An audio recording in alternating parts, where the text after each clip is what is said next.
इस कार्यक्रम के पुण्यार्चक हैं गुणायतन परिवार।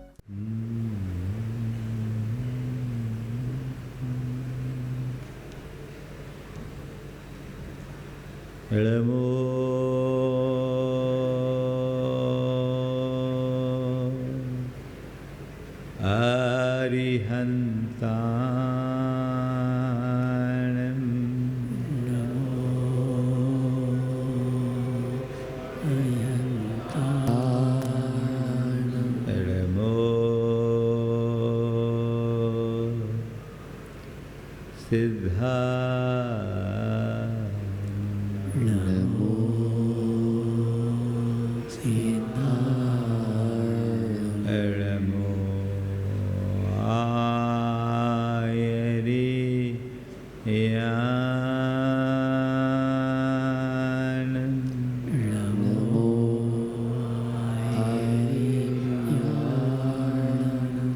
नमो उवध्याय नमो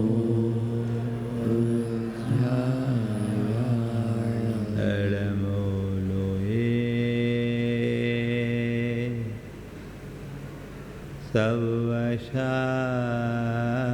सवशाहुन नमो लोये सवशाहुन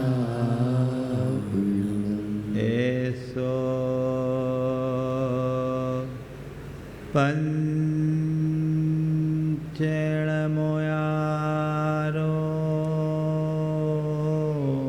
एषु पञ्चनमोयारो सवपाव पणाशिनो सर्वे पावनाशिनो मंगलालं च सव्येशिं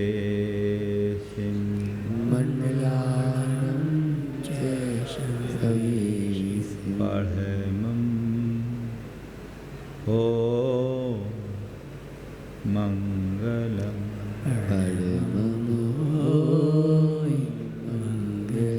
जय बोलो देवादिदेव 1008 श्री भगवान महावीर स्वामी की जय जय जय अहिंसा परमो धर्म की जय जय जय परम पूज आचार्य गुरुवर श्री विद्यासागर जी महाराज की जय जय जय बोले परम पूज्य ऋषि प्रमाण सागर जी महाराज की जय जय जय नमोस्तु गुरुवर। आज बहुत अच्छा लग रहा है। अच्छा इसलिए लग रहा है कि आज जैन फोरम, जैन कौन सा फोरम है?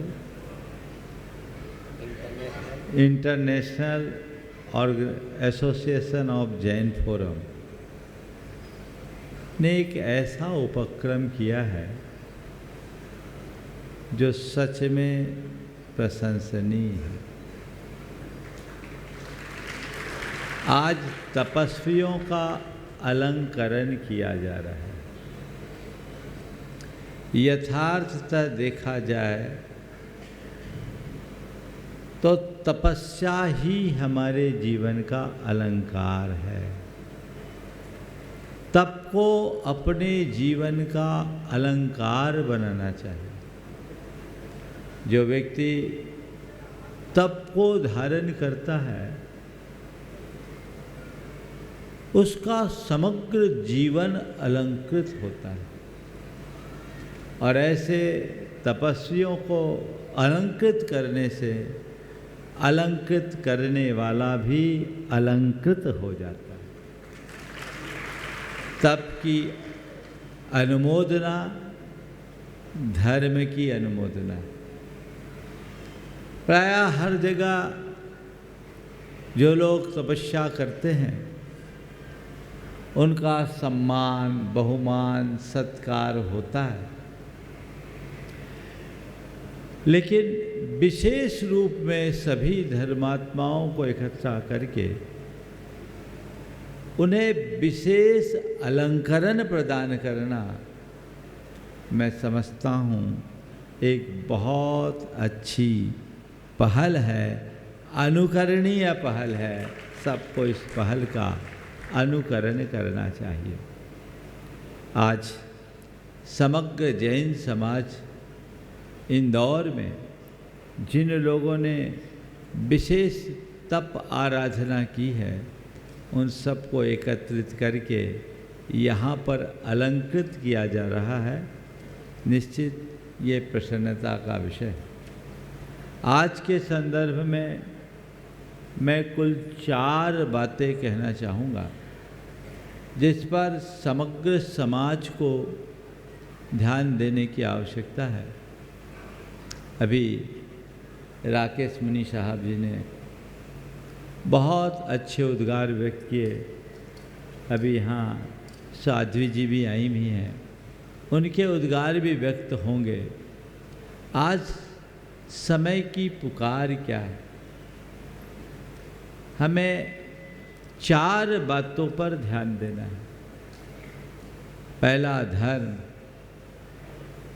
दूसरा धर्मी, तीसरा धर्मोपासना और चौथा पंथ। सबसे ऊपर धर्म को रखें। किसको रखें? धर्म को। जब हम धर्म की बात करते हैं तो प्रायः हमारा ध्यान हमारे द्वारा की जाने वाली धर्मोपासना या पंथ तक चला जाता है, जबकि ये सब बातें बाहर की है। जब कभी भी हम धर्म की बात करें तो धर्म की मूल आत्मा को समझने की कोशिश करनी चाहिए। भगवान ने धर्म का जो स्वरूप बताया वो रत्नत्रय मूलक धर्म बताया, हमें उसे अपनाना है। या भगवान ने दूसरे शब्दों में कहा तो धम्मो मंगल मुद्दिठम अहिंसा संयमो तबो देवा विजस् नमन संति तस् धम्मे सयामन। अहिंसा, संयम और तप धर्म है। दर्शन, ज्ञान और चरित्र धर्म है। हम इस धर्म के मूल तत्व को जब सामने रखते हैं तो बाकी सब बातें गौण हो जाती हैं। हम धर्मी हैं कब? जब हमारे अंदर धर्म हो तब। धर्म होने पर ही हम धर्मी कहलाने के अधिकारी हैं। और धर्म क्या है? रत्नत्रय धर्म है, या अहिंसा, संयम, तप की त्रिवेणी धर्म है। ये मेरे भीतर है या नहीं, मुझे ये देखने की जरूरत है। आज जिन तपस्वियों का यहाँ अलंकार किया जा रहा है वो क्यों? क्योंकि हमारे धर्म के एक मूलभूत तत्व को, तप को उन्होंने आराधा, जो हमारे रत्नत्रय की पुष्टि का मूल आधार है।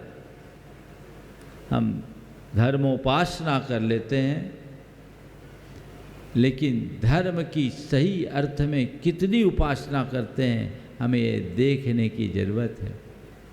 अंतरंग परिणामों को सुधारे बिना जीवन का उद्धार नहीं होता और सच्चे अर्थों में हमारे हृदय में धर्म का अवतार नहीं होता। हम अपने हृदय में धर्म को उद्घाटित करने की कोशिश करें। हमारी सर्वोच्च प्राथमिकता होनी चाहिए कि हमारे जीवन में किस भांति धर्म आए।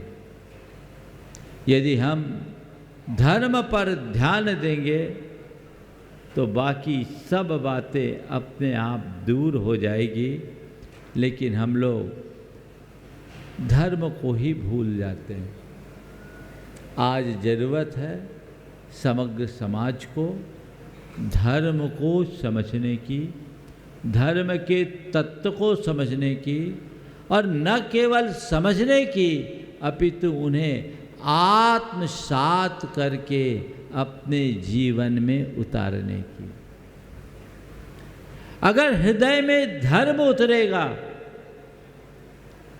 तो धर्मी के प्रति स्वाभाविक अनुराग उमड़ेगा। पहले धर्म को देखो, फिर धर्मी को देखो।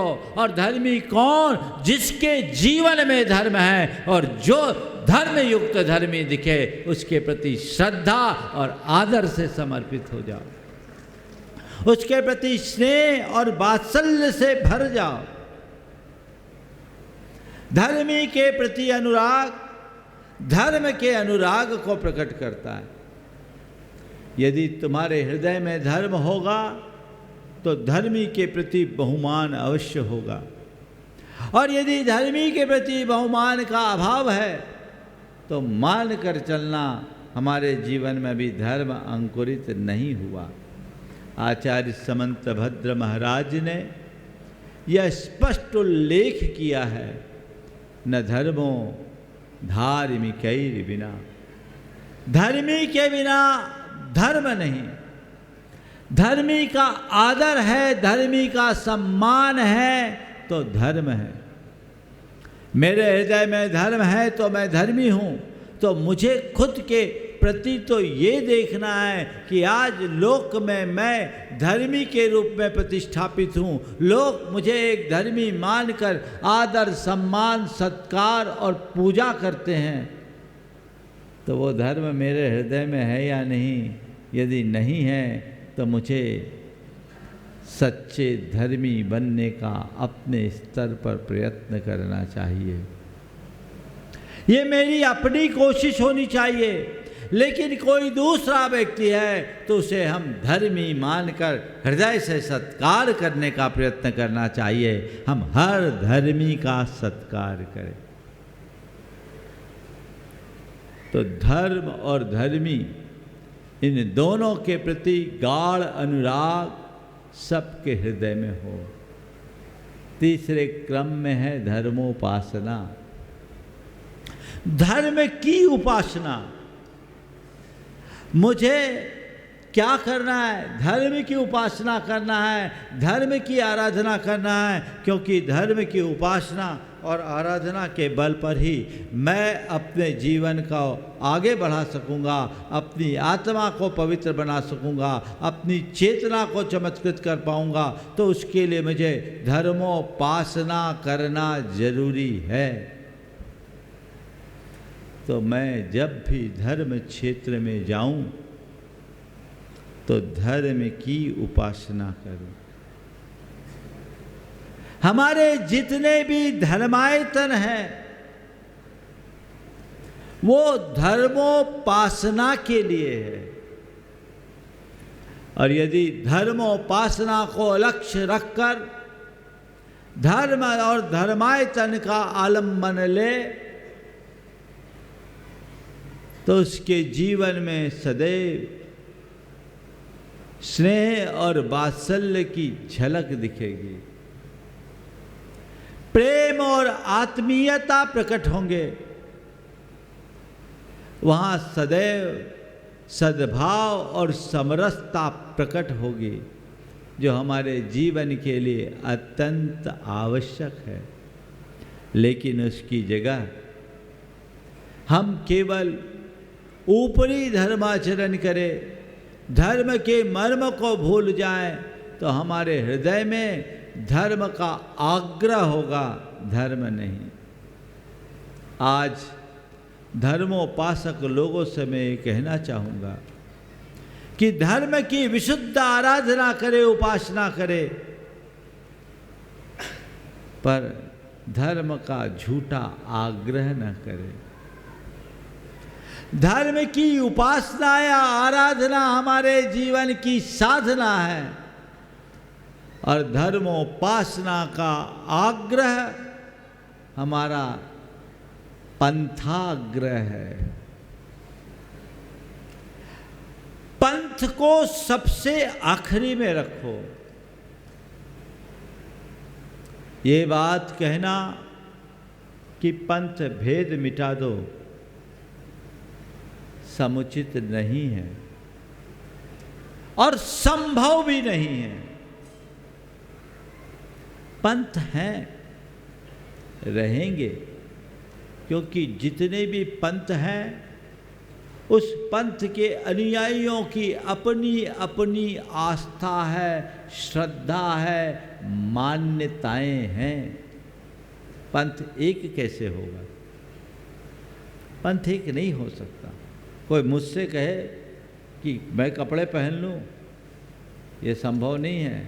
और यदि मैं अभी कहूं राकेश मुनि जी कि आप मेरी तरह हो जाओ, तो ये व्यवहारिक नहीं होगा, ये व्यवहारिक नहीं होगा। ये तो अपनी अपनी आस्था है। कोई चाहेगा तो दिगंबर होगा और कोई चाहेगा तो वस्त्र धारण करेगा, ये उसकी अपनी स्वतंत्रता है। पंथ कभी एक नहीं हो सकते। होने होते तो 2500 साल हो गए। पहले भी बड़े बड़े आचार्यों मुनियों ने इसके लिए प्रयास किया होगा, श्रावक श्रेष्ठियों ने भी इसके लिए प्रयत्न किए होंगे, लेकिन पंथ एक ना हो मुझे कोई परवाह नहीं। पंथ ही एक हो जाए तो फिर कोई झगड़ा नहीं। पंथ एक नहीं हो सकता, पंथी एक हो सकते हैं। पंथी एक हो सकते हैं। और पंथी एक कब बनेंगे? जब हम पंथ का आग्रह छोड़ेंगे। पंथाग्रही ना बने, अपने अपनी आस्था के अनुरूप, अपने अपने पंथ के अनुरूप हम चर्या क्रिया करें, पर अपना पंथ किसी पर थोपने की कुचेष्टा न करें। मार्ग केवल ये है। पंथ से दिक्कत नहीं है, दिक्कत पंथवाद से है। इसलिए मैं पंथ को सबसे नीचे रखता हूं और आप सबसे कहता हूं, पंथ नहीं पथ देखें। क्या देखना है? पंथ नहीं पथ देखिए। हम दिगंबर श्वेतांबर, मूर्ति पूजक, स्थानकवासी, तेरापंथी जो कुछ भी हैं, वे अपने मंदिर, उपाश्रय या पूजा स्थल तक हैं। हम दिगंबर सितंबर तेरापंथी मूर्ति पूजक स्थानकवासी जो कुछ भी हैं, वे सब अपने मंदिर, उपाश्रय और पूजा स्थल तक हैं। बाहर निकलें तो हम जैन हैं, बस ये संदेश लेकर जाए। ये सोच प्रत्येक जैनी के अंदर विकसित होनी चाहिए। और आज समग्र जैन समाज जो बड़ी प्रबुद्ध समाज कहलाती है, उसे इस बात पर गंभीरता से विचार करने की जरूरत है। और मैं तो ये कहता हूं, तुम्हें अपना वजूद बचाना है तो एक होने की जरूरत है। गिनती के तो हो ही मुट्ठी भर जैनी, उनमें भी निष्ठावान जैनी कितने आपको पता है। नाम के जैनी तो फिर भी बहुत। कितने जैनी हैं जिनके हृदय में जैनत्व के प्रति वास्तविक निष्ठा है, और वे भी लोग आपस में इसी तरह बटेंगे। तभी तो बड़ा प्रसिद्ध डायलॉग है, बटेंगे तो क्या कटेंगे। तो मैं आपसे उल्टा कहता हूं, जुटेंगे तो बचेंगे। जुड़ेंगे तो बचेंगे। जुड़ के रहिए, जुट के रहिए। हम सबको एक दूसरे के साथ जुड़ने और जोड़ने की जरूरत है। कांतिलाल जी बम साहब अपने सहयोगियों के साथ मेरे पास निवेदन लेकर आए। महाराज श्री, हम लोग प्रतिवर्ष ये कार्यक्रम करना चाहते हैं, करते हैं। इस वर्ष चाहते हैं आपके सानिध्य में ये कार्यक्रम हो जाए। मैंने कहा भैया कार्यक्रम करना कर लो, धर्म प्रभावना समिति से बात कर लो, सब लोग आएंगे महाराज, कोई दिक्कत तो नहीं होगी। हमने कहा दिक्कत? अरे इससे बड़े हर्ष का विषय क्या होगा, इसमें दिक्कत क्या? अरे हमारे अपने भाई बंधु जब एक मंच पर आते हैं तो मन में हर्ष होता है, परेशानी क्या। मुझे ये नहीं दिखता कि सामने वाला कौन है, मुझे ये दिखता है कि सामने वाला हमारा साधर्मी बंधु है, जैन है। और हमें यही देखने की कोशिश करनी चाहिए। थोड़ा सा हमें यही देखने की कोशिश करनी चाहिए और शांति और सद्भावना रखनी चाहिए। ये उपक्रम आज उसका ही परिणाम है। ये बात अलग है कि आज भी हमारा समाज विघटन के वायरस से प्रभावित है। हमें उसके लिए सद्भावना की वैक्सीन लगाने की जरूरत है, साधर्मी वात्सल्य की वैक्सीन लगाने की जरूरत है, सामाजिक एकता की वैक्सीन लगाने की जरूरत है, ताकि ऐसे विघटनकारी तत्वों से समाज को बचाया जा सके। काश हमारे समाज के लोगों ने व्यापकता को अपनाया होता तो हमारे समाज में कोई झगड़े नहीं होते। अपितु मैं तो मानता हूँ जैनियों में इतनी ताकत है कि सारे संसार के झगड़े मिटा दे, पर दुर्भाग्य है जैनी खुद में ही झगड़ रहे हैं।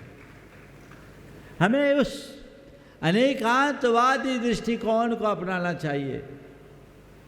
मुझे याद है मैंने एक संस्मरण पढ़ा पुष्कर मुनि जी का, संभवतः स्थानकवासी संप्रदाय के मुनि थे, वरिष्ठ मुनि थे, आचार्य मुझे याद नहीं है, पर उनका एक संस्मरण पढ़ा। उन्होंने खुद लिखा, जो संभवतः शांति सागर स्मृति ग्रंथ में छपा। चारित्र चक्रवर्ती शांति सागर जी का उनका मिलना हुआ। अब पुष्कर मुनि जी ने आचार्य महाराज से पूछा, आप हमें क्या मानते हो? आचार्य महाराज से पूछा, आप हमें क्या मानते हो? आचार्य महाराज ने उनकी पीठ पर हाथ रखते हुए कहा, अपना छोटा भाई। ये संदेश और यही दृष्टिकोण होना चाहिए जिसकी आज सर्व समाज को आवश्यकता है। इसलिए व्यापकता अपनाइए। कट्टरता हमारे लिए कतई अच्छी बात नहीं है। हमें दृढ़ धर्मी बनना है, कट्टर धर्मी नहीं। कट्टरता से कटुता बढ़ती है और दृढ़ता से स्थिरता आती है। हम दृढ़ता को विकसित करें जो हमें स्थिर बनाए, कट्टरता से बचे जिससे कटुता न फैले। ये सत्प्रयत्न सभी को करना चाहिए। आज के इस मौके पर, चूँकि अभी कार्यक्रम बहुत बड़ा है और भी काम होना है, और सबसे मूल तो उन तपस्वी श्रावक श्राविकाओं का अलंकरण होना है जिसके लिए आज सारा उपक्रम रचा गया। मैं उन सबको भी यही कहूँगा कि दुर्लभ मनुष्य जीवन मिला है, जैन कुल मिला है, आत्मा की समझ प्राप्त की है, तो उस आत्मदृष्टि को जगाकर आपने जो इस तपस्या का मार्ग अंगीकार किया, हृदय में ऐसी भावना भाए कि रत्नत्रय के प्रति इसी भांति अनुराग बना रहे और मैं संयम, तप और त्याग के मार्ग पर उत्तरोत्तर आगे बढ़ता रहूं।